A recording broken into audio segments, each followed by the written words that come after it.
Imagine you are, working 3 jobs right now just to pay for groceries. You're exhausted. You're focused entirely on keeping the lights on. Yeah, just trying to survive day to day. Right. And you are entirely unaware that the mutual funds in your retirement account might be, well, quietly profiting from what a top UN official is actually calling an economy of genocide. It is a staggering disconnect. It really is. Today, we are stripping away the sanitized, abstract language of international law and global economics. We're taking concepts that usually live in thick textbooks and dropping them right into the middle of one of the most intense, heavily debated conflicts of our time. Because when you look at the raw mechanics of how modern conflict is funded and how it's executed, I mean, the distance we normally feel from these massive global events just completely vanishes. The theoretical becomes devastatingly real. Exactly. Welcome to the Deep Dive. Today, our source material is drawn from excerpts of a CGTN America interview with Francesca Albanese, who is a UN official and an international lawyer. Our mission is to unpack the specific legal, economic, and humanitarian arguments that Albanese presents regarding Israel, Gaza, and the United States. There is a lot to get through. There is. But now, before we go any further, I need to pause and be very explicit with you, our listener. We are discussing highly politically charged content today. We are not endorsing the viewpoints of this content, nor are we taking any sides. Our goal today is simply to impartially report on the ideas contained in the original source material so you can understand the arguments being made. What's fascinating here is that Albanese isn't just making a moral plea, right? Which, let's be honest, is the baseline for most public discourse about conflict. Yeah, usually it's a purely moral argument. Right, but she is making a distinctly structural case. She's building a framework that relies on international legal precedent and macroeconomic data to define the situation on the ground. And she goes straight for the heaviest word in international law, genocide. Yeah, she does. But she isn't using it rhetorically just to get attention.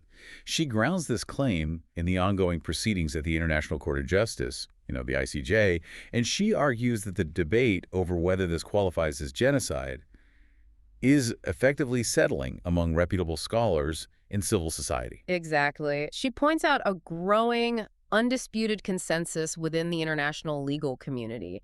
But to really understand her argument, we have to look at what that consensus is actually built on. She points directly to Article 2 of the Genocide Convention. Which defines it, right? Yes.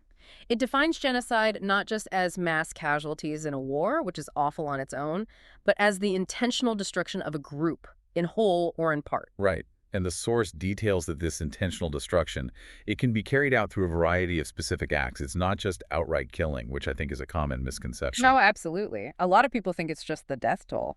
But it includes inflicting severe physical or mental harm, creating conditions of life calculated to physically destroy the group, preventing births, or even forcibly transferring children away from the group. The operative word there, the really crucial one, is intentional. Intent, yeah. Establishing intent in international law is incredibly complex.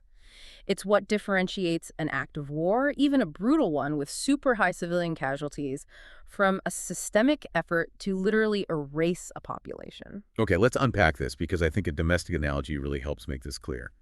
In our standard legal system, the difference between a tragic accident and first-degree murder comes down entirely to intent. Did the brakes fail, or did the driver deliberately steer the car into the crowd? That's a perfect way to look at it. Albanese is arguing that what we're seeing in Gaza is not the collateral damage of a messy urban war zone. She's arguing it is a deliberate steering into the crowd. And how does she justify that? Because, as we know, proving state-level intent is notoriously difficult. Governments rarely, if ever, publish memos explicitly stating an intention to commit genocide. Wait, that's exactly the pushback she gets all the time, right? Proving intent on a massive global scale seems nearly impossible unless some official slips up on a hot microphone. Which is exactly why Albanese looks at the overarching rhetoric and the official framing of the conflict. The source details her argument that the intent is evident in how the opposition is defined. She argues that viewing, and I am quoting the source here, all enemies as terrorists fundamentally alters the legal parameters of the military engagement. So by broadening the definition of who the enemy is. Right. When the definition of a combatant is expanded so broadly that it effectively encompasses an entire population, the military actions taken are no longer targeted acts of war. They become acts committed with the intent to destroy the group itself, because the group and the enemy have basically been made synonymous. So she builds this massive legal framework, establishing intent through the erasure of that line between civilian and combatant. But if the legal intent to destroy a group exists, what is the motivation behind it? That's where she pivots. Yeah, Albanese argues we have to look past military strategy or historical territorial claims, and we have to follow the money. She shifts the focus to corporate finance and the profit motive, which honestly fundamentally changes how we understand the mechanics of this conflict. She brings up an op-ed from the New York Times by a scholar named Omar Berdatov. He claims that what distinguishes this specific situation from historical genocides is the sheer potential for profit. And the source gets very specific about that. It does. It mentions Bartov's assertion that figures like former President Trump and his family stand to profit by seizing and developing large tracts of land in Gaza, essentially dispossessing the Palestinians. Yes. The idea is that the physical clearing of a population creates a literal blank slate for massive real estate and infrastructure development. Wait, hold on. Is that an actual economic plan that's already in motion, or is Albanese pointing to political rhetoric here? Because accusing a former U.S. president of using genocide as a real estate grab is a massive claim to make. According to the source, Albanese is citing Bartov's analysis to highlight a broader, highly lucrative incentive structure that exists among political and corporate elites. So whether it's a signed blueprint on a desk or just a stated ambition, the argument is that the financial incentive to clear the land is undeniably present. And she uses this to introduce a really chilling concept. She calls it necro-capitalism. Necro-capitalism. Yeah. The economics of death. It sounds totally dystopian, but Albanese breaks it down into a very tangible economic shift. She claims that Israel's economy has transitioned from an economy of occupation to an economy of genocide. That's a huge distinction. Let's walk through the mechanics of that because it is crucial. It really is. In an economy of occupation, the occupying power generally extracts value from the subjugated population. They might use them for cheap labor, control their natural resources, or profit from the infrastructure of checkpoints and work permits. But the population is still required for that economic model to actually function. Exactly. But Albanese argues that model has morphed entirely. The new model, the economy of genocide, doesn't require the population at all. In fact, it profits directly from their removal. And the source gives specific examples of this, pointing to organizations like Palantir and major actors in big tech. These firms are investing heavily in the Israeli economy, essentially beta testing and selling advanced targeting AI, surveillance systems, and automated warfare technology. And Albanese points out a glaring paradox in this new system. The broader Israeli economy for everyday citizens is in crisis.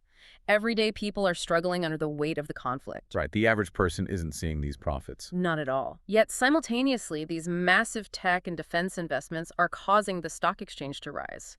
The machinery of destruction has become an incredibly lucrative investment vehicle for a select few at the top, completely detached from the economic reality of the general public. And she doesn't just point the finger at Israel's internal economy either.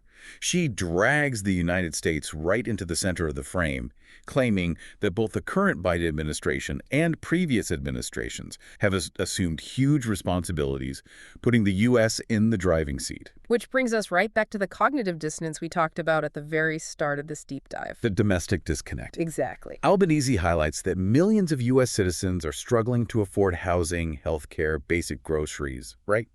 And meanwhile, they are completely unaware that their government and elements of their private sector are profiting from what she terms U.S. imperialism and a genocidal war in the Middle East. It is so unsettling to think about. It's the unsettling reality that the mutual funds in a middle school teacher's retirement account might be performing really well because tech stocks are surging on the back of overseas military contracts. It illustrates exactly how necro-capitalism operates invisibly for most people. The macroeconomics negotiated in these pristine boardrooms, they don't look like war. They just look like quarterly earnings reports. But how does this macroeconomic machine actually operate on the ground? Like when you step out of the boardroom and into Gaza, what does this system look like in actual practice? Albanese insists that to understand the current reality, we really have to look at the historical infrastructure of control. She notes that Gaza didn't just suddenly become a focal point overnight. Right, there's decades of context. Decades. She argues it has effectively been a ghetto since 1948, when over 130,000 Palestinians were displaced from what is now modern-day Israel into the Gaza Strip. 1948 is the pivotal year here. Hmm. But the really surprising part for many listeners might be that even after Israel historically removed about 9,000 settlers from Gaza in the past, Albanese argues they never actually relinquished control over the area. Not at all. The source lists the things Israel maintained effective control over, and the sheer scope is just staggering. Sea access, airspace, vital records of the citizens, the currency they use, the entry of food. And the source specifically highlights control over the electromagnetic space. That's a huge one. Here's where it gets really interesting, well, deeply disturbing. Let's clarify what that means, because electromagnetic space sounds highly technical, almost abstract. But we are talking about the basic infrastructure of modern human life, right? Cell towers, internet bandwidth, radio frequencies. Precisely. It means controlling who gets cell service, who can connect to the internet, and having the ability to completely sever a population's communication with the outside world, or even with each other, literally at the flip of a switch. When you control everything from the food supply to the internet, you aren't just engaging a military force. You are managing a population's baseline ability to survive. In the interview, Albanese was asked about the weaponization of these basic commodities, specifically aid and food, against people who are currently living in tents. And her response details a long-standing policy. She claims Israel has weaponized aid and food for at least the 16 or 17 years she's been engaged with Palestine. She argues that the denial of aid isn't just some unfortunate logistical friction of war. It is a deliberate, mechanical lever used to mete out collective punishment. Which directly ties back to our earlier discussion of Article 2 of the Genocide Convention, creating conditions of life calculated to destroy the group. If you control the entry of food into a strip of land where the infrastructure has been completely leveled, and you artificially constrict that valve, the results are catastrophic by design. The statistics provided in the source to illustrate this are harrowing. Since a ceasefire announced last October, the source notes that almost 1,200 Palestinians were killed, and that includes 260 children. Overall, the death toll is stated to be in the tens of thousands. The specifics regarding the toll on children in this source material, they are deeply, deeply affecting. Albanese states that Gaza now has the highest number of child amputees in world history. And she notes the horrific reality that many of these amputations have been performed without any anesthesia. She also details children being forced to eat animal fodder just to survive, to the point of intoxication. And even if these kids survive the physical wounds, she says they will be invalidated for years, having spent 2.5 years under constant bombardment and sniper fire. The trauma is just unimaginable. Albanese actually shared an account of visiting a child named Shireen on her 11th birthday, early on in the conflict. Shireen had lost both her arms and her legs. Albanese described how the young girl just wanted to scratch her own face, but couldn't. And there was no one next to her to help. It's a reality that is almost impossible to fully comprehend from a distance. And Albanese claims this level of violence against children is not the result of rogue, undisciplined units making mistakes. She refers to the forces as an army of child killers, citing that 57 children were found with bullets specifically in their heads. She even claims that there are factions of soldiers who report that the targeting of children's limbs, their legs, their arms, their heads, has been gamified. Gamified. I mean, that implies a systemic culture of total detachment and cruel entertainment. Yeah, treating it like a game. If we connect this to Albanese's broader thesis, she's making a really profound point here. These ground realities are the predictable output of the necro-capitalist system.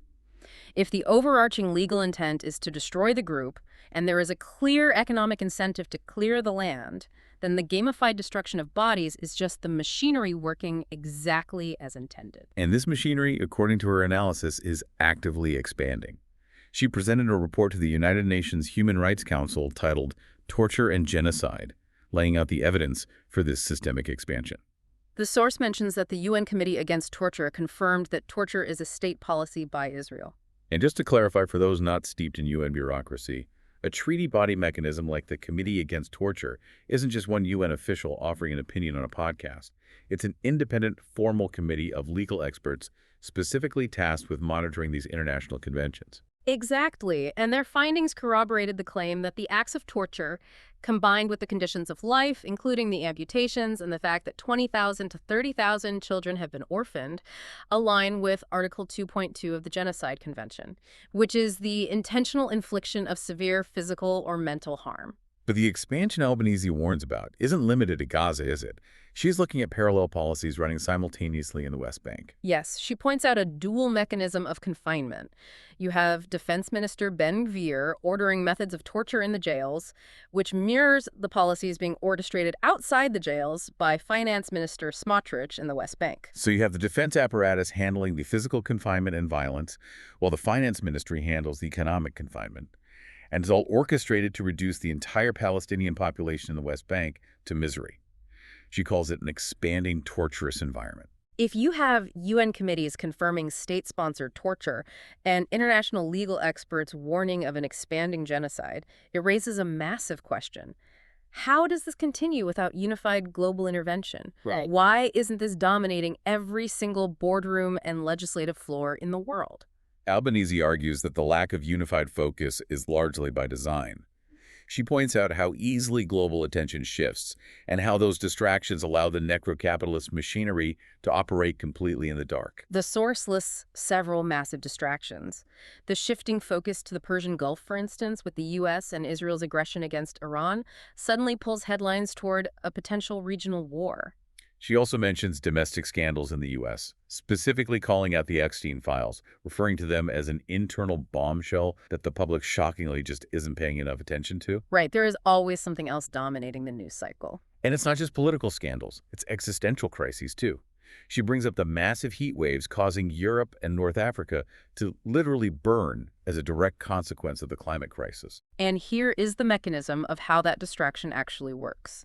When the global news cycle is saturated with a climate emergency or a massive domestic political scandal, the legislative approvals, the weapons shipments, and the financial investments enabling overseas conflict, they can all happen without any public scrutiny or democratic pushback. It keeps the power in the hands of what she calls predatory elites, those who benefit from the chaos while the public's attention is entirely fragmented. And when someone like Albanese stands on the UN floor and accuses those elites of orchestrating an economy of genocide, the blowback she receives is immense. The reaction to her work has been fierce, to say the least. Israel has actively called for her removal from her UN position, accusing her of anti-Semitism. She addresses that in the interview, noting that Israel frequently uses the charge of anti-Semitism against those who criticize their actions, pointing out they've even levied it against the UN Secretary General and the Pope. Wow. But it's not just Israel pushing back. The United States got involved directly. Yes, the United States sanctioned Francesca Albanese personally. This creates an incredible constitutional and legal friction. Think about the paradox here. You have a UN official protected by international immunities and privileges whose explicit mandate is to report on human rights.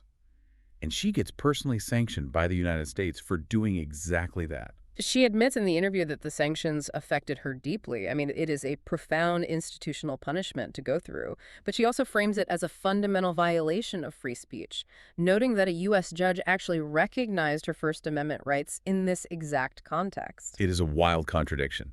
A nation that champions free speech globally sanctions a UN official for utilizing it to criticize a strategic ally. It really is. Yet, despite the personal and professional toll this has taken on her, Albanese remains defiant at the end of the source text. She asserts that sanctions and calls for her removal don't change the underlying facts. In her words, their actions against her do not make their own criminal records or potential future criminal records any lighter. So what does this all mean? We started by talking about how abstract legal definitions and economic theories usually feel. But through Francesca Albanese's framework, we've seen the violent application of those concepts. We really have. We unpacked how the legal intent to destroy a group is arguably evidenced by treating entire populations as terrorists. We explored the mechanics of necro-capitalism, how an economy of occupation transitions into an economy of genocide, buoyed by tech investments, while everyday citizens struggle to get by. We broke down the ground reality. You know, the historical ghettoization, the control over everything from food to electromagnetic space, and the systemic gamified violence against children. And we saw how, according to Albanese, these policies are actively expanding under the cover of a totally distracted global media cycle. The core thesis Albanese presents is that predatory elites are actively orchestrating and profiting from systemic destruction. It's an immense and of heavy information to process. It really is. But if we take Albanese's structural arguments seriously, it leaves us with a critical question about the future, one that goes way beyond this specific conflict. If international courts, UN mandates, and legal definitions of genocide can be bypassed, ignored, or sanctioned away by superpowers when it serves an economic or strategic interest, what precedent does that set? That is the big question. What happens to the very concept of global human rights when the next conflict breaks out elsewhere and the framework meant to protect the vulnerable has already been dismantled? And think about this, if global attention is a finite resource and our economic systems are quietly tethered to overseas conflicts, how much of what we accept as normal global commerce is actually subsidized by the suffering of unseen populations? How does our own lack of attention make us passive participants? That is a chilling thought to consider, and exactly why we need to understand the mechanics behind these headlines. Thank you so much for joining us for this deep dive. It's tough material, we know, but unpacking these frameworks is vital. Keep asking the hard questions and keep seeking out the facts. See you next time.